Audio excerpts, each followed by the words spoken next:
జింబాబ్వేతో భారత జట్టు ఆడటం అంటే నిజం చెప్పాలంటే అదొక రకంగా ఏం చూస్తాంలే అనుకునేంత కొద్దిగా చిన్న సీరీస్ అనే చెప్పుకోవాలి. కానీ వైభవ్ సూర్యవంశీ ఈ సిరీస్‌లో ఉండడం ఒక రకమైన ఇంట్రెస్ట్‌కి దారి తీసినట్టయితే, మరొక వైపు వరుసగా టీ20లలో అంటే ఐర్లాండ్ చేతుల్లోనే ఓటమి పాలైన భారత జట్టు ఇక తమను తాము ఎలా నిరూపించుకుంటుంది అనే విషయం పైన ఆసక్తితో చాలామంది చూశారు.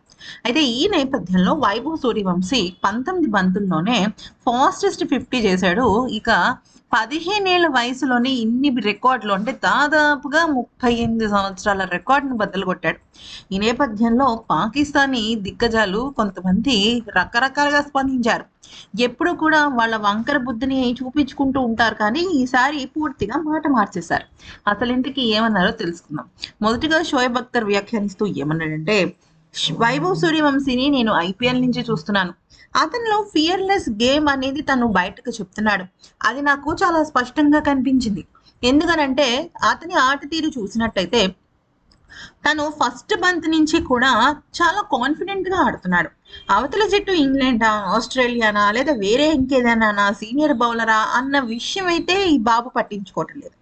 కానీ ఇతను చేస్తున్న తప్పేంటి అంటే పిచ్‌కి తగ్గట్టుగా, అలాగే బౌలర్‌కి తగ్గట్టుగా ఆడటం లేదు. షార్ట్స్ ఆడాలి అని అనుకుంటున్నాడు.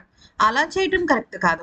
అది ఒకసారి సరిచేసుకొని చెయ్యాలి. టీ20 ఫార్మాట్ అంటే కరెక్టే. క్విక్ సింగిల్స్, డబుల్స్ కన్నా కూడా ముఖ్యంగా చెప్పాలంటే షాట్లు ఎక్కువగా ఉంటాయి. కానీ దాన్ని మాత్రమే బేస్ చేసుకుని ఆడితే వైభవ్ కెరియర్‌లో ఎక్కువ సార్లు డకౌట్‌లే ముందు కనపడతాయి అంటూ పొగిడాడో, తిట్టాడో తెలియనట్టుగా వ్యాఖ్యానించాడు. ఇక వాసిం అక్రమ్ వ్యాఖ్యానిస్తూ ఏమన్నాడంటే, విరాట్ కోహ్లీ, రోహిత్ శర్మ వీళ్ళిద్దరూ టీ20లలో సూపర్ డూపర్ ఆటగాళ్ళు. అసలు ప్రపంచానికి భారత జట్టు టీ20లలో నంబర్ 1 అని చెప్పేదానికి ఇక వాళ్ళిద్దరే నిలువెత్తు నిదర్శనం. వాళ్ళిద్దరూ టీ20 నుంచి వెళ్ళిపోయిన తర్వాత సూర్య కొంతవరకు ఆ ఒక్క ఆరాని ముందుకు తీసుకువెళ్ళాడు.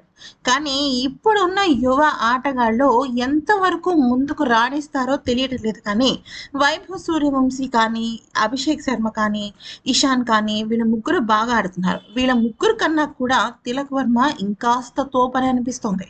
ఎందుకనంటే తనలో నేను సాధించగలను అన్న కాన్ఫిడెంట్ ఖచ్చితంగా కనపడింది. కాకపోతే మరి రోహిత్, విరాట్ కోహ్లీ అంత అద్భుతమైన ఆటగాళ్ళ కాదా అంటే కొంత సమయం వేచి చూసి చెప్పాల్సిందే అంటూ వాసిం పెదవి విరిచాడు. ఇక ఆ తర్వాత ఇంజమాములో మాట్లాడుతూ ఏమన్నాడంటే, 15 ఏళ్ల వయసున్న వైభవ్ సూర్యవంశీని జట్టులోకి తీసుకొచ్చారు కరెక్టే.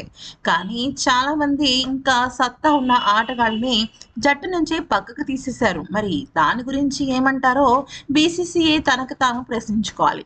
వైభవ్ ఆట గురించి నేను ఏమీ చెప్పటం లేదు. తను ఒక అద్భుతమైన ఆటగాడు.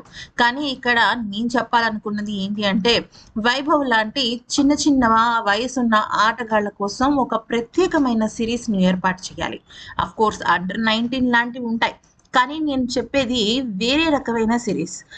టీమిండియాలో అప్పుడే వచ్చిన ఆటగాళ్ళు, కొద్దిగా 2, 3 ఏళ్ల ఎక్స్‌పీరియన్స్ ఉండి బెంచ్‌కి చాలా కాలం పరిమితమైన ఆటగాళ్ళందరితో ఒక సిరీస్ ఆడితే బావుంటుంది.